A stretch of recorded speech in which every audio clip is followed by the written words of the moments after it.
yellow sure looks nice in the sky today. Our for a change, Alberta blue sky.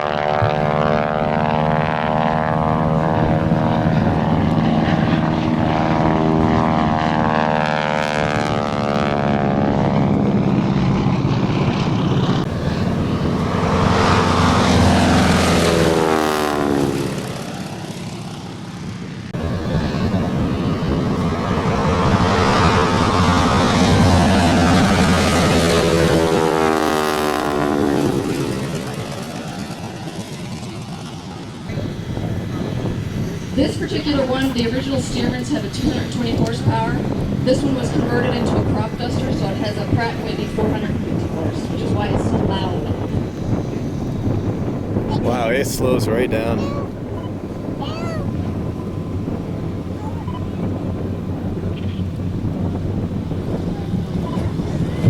Eleanor Roosevelt was actually a big supporter of the Stearmans, in training with the Tuskegee Airmen, and she actually got a ride in one in a dress.